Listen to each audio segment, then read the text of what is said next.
എല്ലാവർക്കും പുതിയൊരു വീഡിയോയിലേക്ക് സ്വാഗതം. ഇന്ന് എൻ്റെ കൂടെ ഉള്ളത് യമഹയുടെ MT-15 വേർഷൻ 2 ആണ് കേട്ടോ. അപ്പോൾ കഴിഞ്ഞ ആഴ്ച ഓട്ടോമൊബൈൽ വേൾഡിൽ നടന്ന കുറച്ചേറെ ഇൻട്രസ്റ്റിംഗ് ന്യൂസിനെ പറ്റിയാണ് നമ്മൾ ഈ വീഡിയോയിലൂടെ ചർച്ച ചെയ്യാൻ പോകുന്നത്.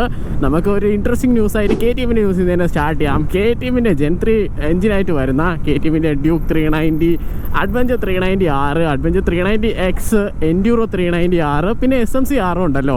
അതുകൂടാതെ Gen 3 390 പറഞ്ഞ ഹുസ്ക്വർണ ഉണ്ട്. ഹുസ്ക്വർണയുടെ സ്വാറ്റ് പില്ലിയൻ 401ഉം വിറ്റ് പില്ലിയൻ 401 മോഡൽസും എല്ലാം തന്നെ റീകോളിന് വിളിച്ചിട്ടുണ്ട്. ഇഷ്യൂ എന്താണെന്നല്ലേ, ഒരു എൻജിൻ സ്റ്റോളിംഗ് ഇഷ്യൂ കാരണമാണ് റീകോൾ ചെയ്തിരിക്കുന്നത്. അതായത് ലോ RPM പോകുമ്പോഴും ഡീസൽ റേറ്റ്, അതായത് ബ്രേക്കൊക്കെ പിടിച്ചൊന്ന് സ്പീഡ് കുറയ്ക്കുന്ന ടൈം എൻജിൻ സ്റ്റോൾ ആവുന്നുണ്ട്. ആ ഒരു ഇഷ്യൂ കാരണമാണ് ഈ ഒരു Gen 3 390 ആയിട്ട് വരുന്ന എല്ലാ ബൈക്സും തന്നെ റീകോൾ ചെയ്തിരിക്കുന്നത്. ഓൾ ഓവർ ദി വേൾഡാണ്. അതായത് ഇന്ത്യയിൽ ഇപ്പോൾ വന്ന മോട്ടോർ സൈക്കിൾ ആയാലും എൻജിൻ സ്റ്റോൾ ഇഷ്യൂ ഉണ്ടെങ്കിൽ ഡെഫിനറ്റ്ലി നിങ്ങൾ അടുത്തുള്ള ഷോറൂമിൽ പെട്ടെന്ന് തന്നെ കൊണ്ടെത്തിക്കുക കേട്ടോ. അവർ ഫ്രീ ഓഫ് കോസ്റ്റിൽ ഈസിയിൽ ഒരു സോഫ്റ്റ്വെയർ അപ്ഡേറ്റ് ചെയ്തുകൊണ്ട് തന്നെ ആ കംപ്ലീറ്റ് ഇഷ്യൂ മൊത്തത്തിൽ സോൾവ് ചെയ്ത് തരുന്നതാണ്. ഒരു പോലും നമ്മുടെ കയ്യിൽ നിന്നാകത്തില്ല.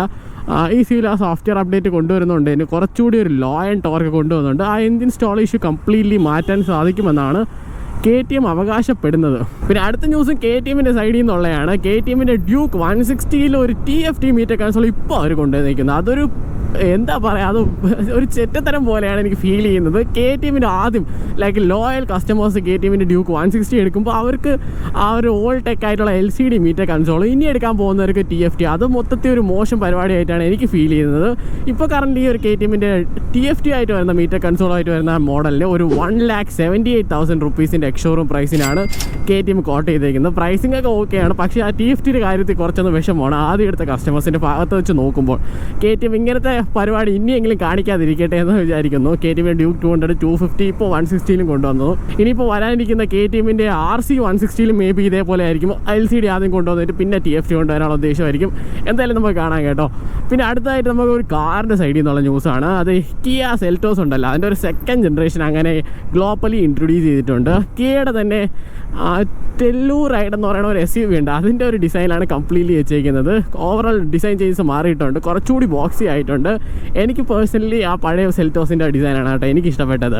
പിന്നെ നമുക്ക് ആദ്യമേ എൻജിൻ സൈഡ് പറയാം. ഒരു 1.5 ലിറ്റർ നാച്ചുറലി ആസ്പിറേറ്റഡ് പെട്രോൾ വരുന്നുണ്ട്. ഒരു 113 BHPയും ഒരു 144 Nm ഓഫ് ടോർക്കും പ്രൊഡ്യൂസ് ചെയ്യാൻ സാധിക്കുന്ന ഒരു എൻജിൻ. പിന്നെ ഒരു 1.5 litre turbo charged gasoline direct injection വരുന്ന ഒരു ടർബോ പെട്രോൾ എൻജിനും ഉണ്ട് കേട്ടോ. അതിന് ലൈക്ക് ഒരു 156 BHPയും 253 Nm ഓഫ് ടോർക്കും പ്രൊഡ്യൂസ് ചെയ്യാൻ സാധിക്കുന്നുണ്ട്. പിന്നെ ഒരു വേരിയൻ്റ് കൂടെ ഉണ്ട്, ഒരു 1.5 ലിറ്റർ ഡീസൽ എൻജിൻ വേരിയൻറ്റും ഉണ്ട്.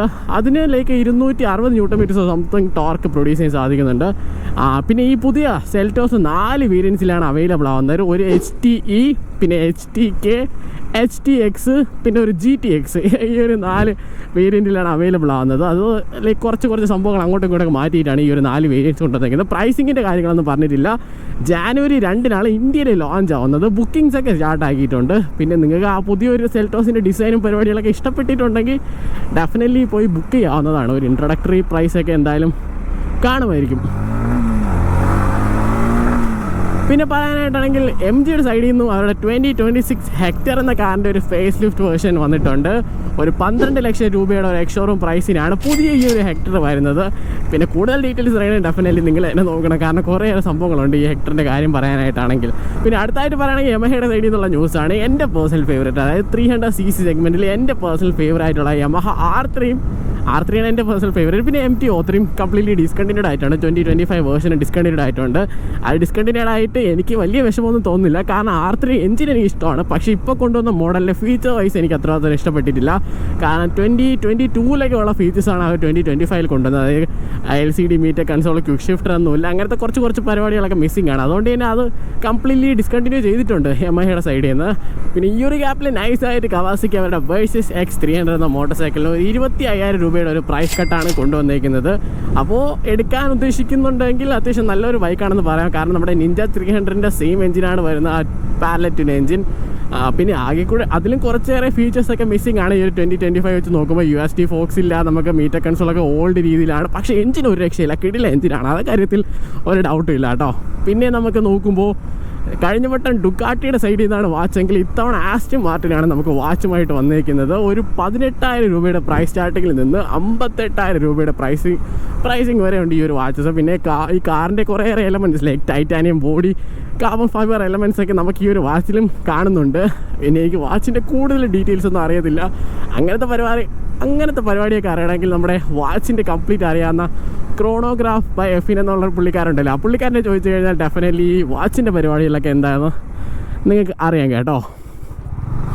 പിന്നെ അടുത്തൊരു ഇൻട്രസ്റ്റിംഗ് ന്യൂസ് എന്ന് പറയുമ്പോൾ നമുക്ക് മിനി കൂപ്പർ ഇന്ത്യയുടെ സൈഡിൽ നിന്നാണ്. മിനി കൂപ്പർ ഇന്ത്യ അവരുടെ മിനി കൂപ്പർ എസ് കൺവേർട്ടബിൾ എന്ന കാറ് ഇന്ത്യയിൽ ലോഞ്ച് ചെയ്തിട്ടുണ്ട്.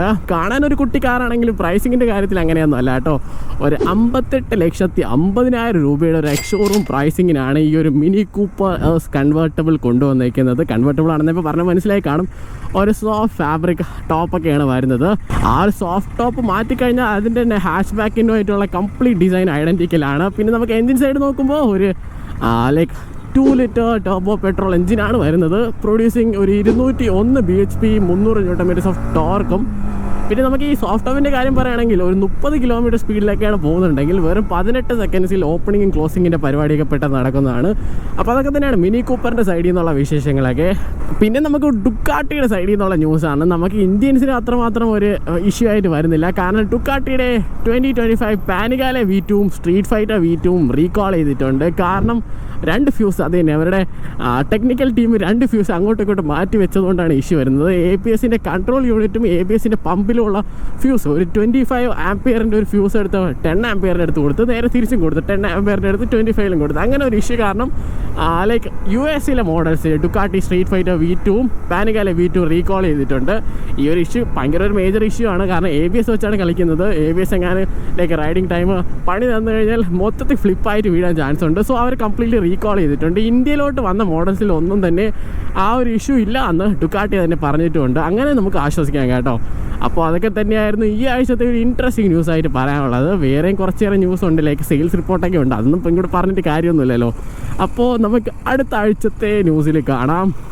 അതുവരയ്ക്കും ബൈ.